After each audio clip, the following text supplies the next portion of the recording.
Dios les bendiga a todos. En estos momentos les voy a traer la biografía de Cipriano de Valera, este hombre que tradujo la Biblia del Oso, que publicó Casiodoro de Reina hace unos años antes, y Cipriano de Valera la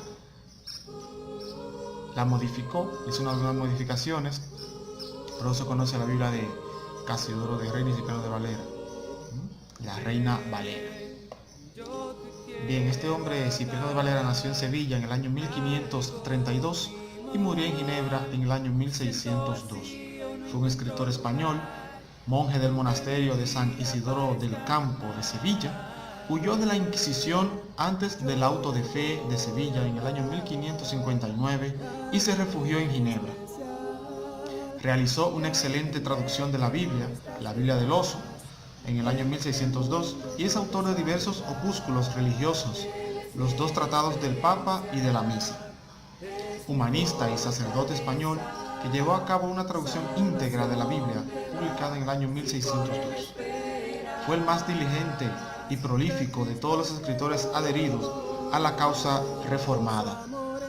Nació en Sevilla y entró de joven en el monasterio de San Isidoro del Campo, donde aceptó la reforma. Huyó de allí antes de iniciarse la persecución en el año 1555 y se refugió en el extranjero, en Ginebra, en Holanda, en Inglaterra, donde quiera que residió el fugitivo, pero especialmente en este último punto, hizo crujir las prensas con los escritos de su pluma. Su obra más extensa lleva por título Dos tratados del Papa y de la Misa.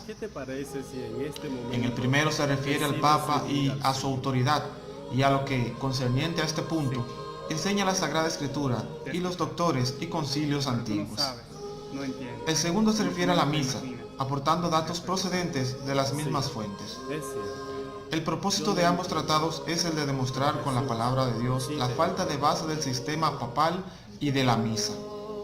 En el tratado sobre el Papa hace una recopilación de los desmanes atribuidos tradicionalmente a los papas. Contiene una curiosa colección de refranes que reflejan el concepto que merecía en la mente popular el clero de aquellos tiempos. La idea principal del tratado es presentar a Cristo como el único mediador entre Dios y los hombres. Idénticos propósitos y métodos se encuentran en el tratado sobre la misa. Contrapone al concepto romano de la que ellos llaman Eucaristía con la evidencia de la Iglesia antigua, o sea, la sencilla comunión como un recuerdo y un símbolo, adoptado de modo general por los creyentes cristianos emancipados de Roma. Al fin del tratado se ocupa del verdadero sacerdote y del verdadero sacrificio hecho por el sumo sacerdote Jesucristo. Otro de sus escritos es el enjambre de falsos milagros e ilusiones del demonio con que María de la Visitación engañó a muchos, en el que su mordacidad se ceba a placer sobre la superstición tan en boga en sus tiempos. Sin embargo, debe destacarse que es corriente que las obras simplemente anticlericales se distingan por su malicia, en tanto que en él la ironía se halla envuelta por una compasión verdaderamente cristiana, compasión que Valera siente por quienes carecen de la verdad, por haberles sido mixtificada, o sea, falsificada. Por ello, concluye este tratado con la seria y fervorosa amonestación de acudir a Cristo, el único que obra verdaderos milagros, para recibir de él el mayor de todos los milagros, la paz del alma. Cipriano de Valera atestiguó el respeto y la estima que sentía por el reformador de Ginebra, Calvino, traduciendo sus Instituciones Cristianas al castellano. Parecido a la epístola consolatoria de Juan Pérez de la Pineda a los cristianos perseguidos en España. Es su tratado para confirmar en la fe cristiana a los cautivos de Berbería, que dirige Valera a los cristianos que habían caído en manos de los numerosos y potentes piratas mahometanos de Argelia. Su propósito es confirmar en su fe a los cautivos, para que no renieguen de ella.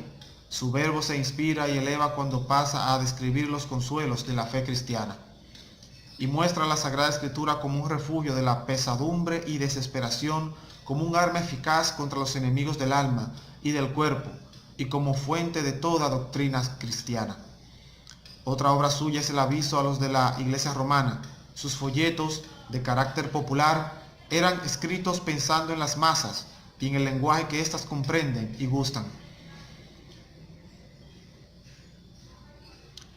En último término, lo que procuraba era disipar la obcecación, la ceguera tenaz de los líderes religiosos, que son la minoría, y la ignorancia del pueblo, que es la mayoría, sobre puntos de capital importancia, no solo para los individuos como seres humanos aislados, sino también para la convivencia social.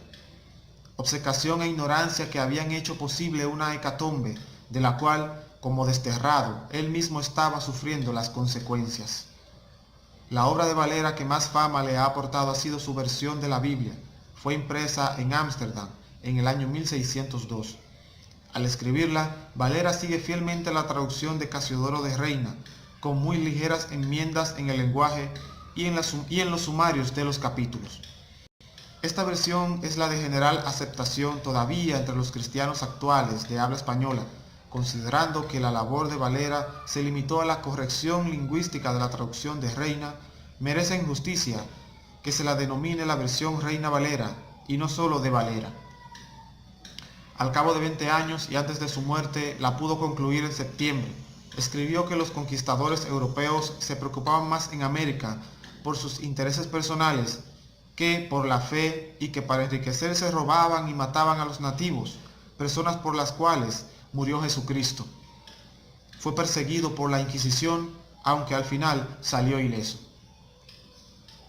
Hasta aquí, queridos amigos y hermanos, esta biografía de este hombre tan prominente, Cipriano de Valera, este prolífico escritor de la Edad Media, que fue perseguido por la Inquisición por ser fielmente protestante en contra de la Iglesia Católica y de lo que hacía, y escribió varios folletos y libros en contra de ellos.